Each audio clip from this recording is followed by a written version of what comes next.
Admission എടുക്കുന്ന സമയത്ത് training period കഴിഞ്ഞാലേ ഒരു സർട്ടിഫിക്കറ്റ് നമുക്ക് പ്രൊവൈഡ് ചെയ്യുള്ളൂ എന്ന് പറഞ്ഞതിന്റെ ഒരു റീസൺ എന്താണെന്നുള്ളത് എനിക്ക് ട്രെയിനിങ് പീരീഡ് കഴിഞ്ഞിട്ടാണ് മനസ്സിലായത്. ഹായ്, എന്റെ പേര് സലീല്. ഞാൻ കറന്റ് നിലമ്പൂർ മരുതിൽ നിന്നാണ് വരുന്നത്. കറന്റ് ഇപ്പോൾ വർക്ക് ചെയ്യുന്നത് ലാബ്കോം എന്ന കമ്പനിയിലാണ്. അവിടെ സർവീസ് ഹെഡ് ആയിട്ടാണ് കറന്റ് ഞാൻ വർക്ക് ചെയ്തുകൊണ്ടിരിക്കുന്നത്. ഞാൻ +1 +2 കൊമേഴ്സ് ആയിരുന്നു, നാട്ടിൽ തന്നെയായിരുന്നു പഠിച്ചിരുന്നത്. അപ്പോൾ ഡിഗ്രിക്ക് വേണ്ടി വെയിറ്റ് ചെയ്യുന്ന സമയത്താണ് മാഗ്നസിന്റെ ആഡ് കാണുന്നത്. അപ്പോൾ മാഗ്നസിന്റെ കാര്യങ്ങളൊക്കെ അന്വേഷിച്ചപ്പോൾ ഒരു ജോബ് ഓപ്പർച്യൂണിറ്റി കോഴ്സ് ആണെന്നും ഒരു 2 ഇയേഴ്സിൻ്റെ ഉള്ളിൽ ഒരു ജോബ് നമുക്ക് കിട്ടുന്നുള്ളൊരു പ്രതീക്ഷ ഉള്ളതുകൊണ്ടും ഞാൻ മാഗ്നസിനെ കുറിച്ച് ഒന്നുകൂടി അന്വേഷിച്ച് മഞ്ചേരി ആയിരുന്നു പോയിരുന്നത്. ഹെഡ് ഓഫീസിൽ പോയി കാര്യങ്ങളൊക്കെ അന്വേഷിച്ചിരുന്നു. അപ്പോൾ അവിടുന്ന് എല്ലാതും കൺവിൻസ് ആയി കിട്ടിയതാണ് മാഗ്നസ് ചൂസ് ചെയ്തത്. +2ന് ശേഷം മാഗ്നസിൽ വന്നവിടെയാണ് നാട്ടിൽ നിന്ന് വിട്ടുന്നിട്ട് ഒരു ഹോസ്റ്റല് കാര്യങ്ങളൊക്കെ സെറ്റായത്.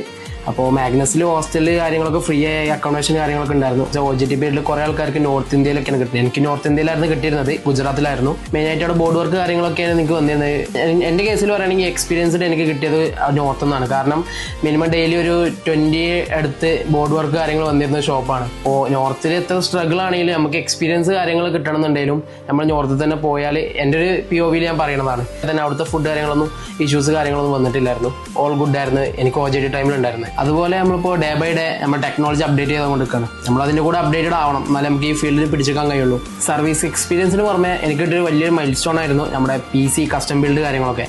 ഒരു PC എങ്ങനെ കസ്റ്റമൈസ് ചെയ്യുക, അതിന് കുറച്ച് ആക്സറീസ്, അതേപോലെ തന്നെ ഏതൊക്കെ പാർട്സ് ആണ് യൂസ് ചെയ്യുക, അങ്ങനത്തെ കുറേ ഓപ്പർച്യൂണിറ്റീസ് അവിടെ നിന്ന് കിട്ടിയിരുന്നു. എനിക്കിപ്പോൾ 21 വയസ്സാണ്. 21 വയസ്സിൽ തന്നെ ലാബ്കോം പറഞ്ഞൊരു കമ്പനിയിൽ സർവീസ് ഹെഡ് ആയിട്ട് കയറാനും ജൂനിയേഴ്സിന് ട്രെയിൻ ചെയ്യാനൊന്നും മനസ്സിൽ പോലും കരുതാത്ത ഓരോ കാര്യങ്ങളാണ് എനിക്ക് അച്ചീവ് ചെയ്യാൻ കഴിഞ്ഞിട്ടുള്ളത്. അതേപോലെ തന്നെ വീട്ടുകാരെ ബുദ്ധിമുട്ടിക്കാതെ സ്വന്തം കാര്യങ്ങളിൽ നോക്കാനും അതേപോലെ വണ്ടി എടുക്കാനും കഴിഞ്ഞു. അങ്ങനെ ഓരോ ബിഗ് അച്ചീവ്മെന്റ്സ് എനിക്ക് 21 വയസ്സിൽ നേടിയെടുക്കാൻ കഴിഞ്ഞത് ഒന്നാമത് മാഗ്നസ് പഠിച്ചുകൊണ്ട് തന്നെയാണ്. ഞാൻ ഇപ്പോൾ ഈ കറന്റ് പൊസിഷൻ എത്താൻ വേണ്ടിയിട്ട് എന്നെ ബാക്ക് സപ്പോർട്ട് ചെയ്തിട്ടുള്ള ഫാമിലീസ് ആണെങ്കിലും ഫാക്കൽറ്റീസ് ആണെങ്കിലും ഇപ്പോൾ സ്പോർട്ട് മെസ്സേജ് റിപ്ലൈ ചെയ്യുന്ന R&D ഡിപ്പാർട്ട്മെന്റ് ആണെങ്കിലും ഞാൻ ഇവരോടൊക്കെ ഭയങ്കര താങ്ക്ഫുൾ ആണ്. അഡ്മിഷൻ എടുക്കുന്ന സമയത്ത് ട്രെയിനിങ് പീരീഡ് കഴിഞ്ഞാലേ ഒരു സർട്ടിഫിക്കറ്റ് നമുക്ക് പ്രൊവൈഡ് ചെയ്യുള്ളൂ എന്ന് പറഞ്ഞതിന്റെ ഒരു റീസൺ എന്താണെന്നുള്ളത് എനിക്ക് ട്രെയിനിങ് പീരീഡ് കഴിഞ്ഞിട്ടാണ് മനസ്സിലായത്. കാരണം ഒരു 8 മാസത്തെ 10 മാസത്തെ ക്ലാസ്സിന് ശേഷം നമുക്ക് അവിടെ നിന്ന് കിട്ടിയ തിയറീസ് ആയാലും പ്രാക്ടിക്കൽസ് ആയാലും അത് എങ്ങനെ ഇംപ്ലിമെന്റ് ചെയ്യണമെന്ന് എവിടെ ഇംപ്ലിമെന്റ് ചെയ്യണമെന്ന് മനസ്സിലാക്കാൻ കഴിഞ്ഞത് ഈ 10 അല്ലെങ്കിൽ 12 മാസത്തെ ഈ ട്രെയിനിങ് പീരീഡിലാണ്. ഇപ്പോൾ ഒരു ടെക്നീഷ്യൻ ഫീൽഡ് എടുക്കുമ്പോൾ എല്ലാവരും കരുതിയിട്ടുണ്ടാവുക വെച്ചാൽ ഒരു സർവീസ് സെന്ററിൽ ഒതുങ്ങിക്കൂടുക, അല്ലെങ്കിൽ ഒരു ടെക്നീഷ്യൻ നിലക്ക്. അതിന്റെ ഉപരി എന്താ വെച്ചാൽ ഒരുപാട് അറിയാണ്ട് ഈ ടെക്നീഷ്യൻ ഫീൽഡിൽ തന്നെ.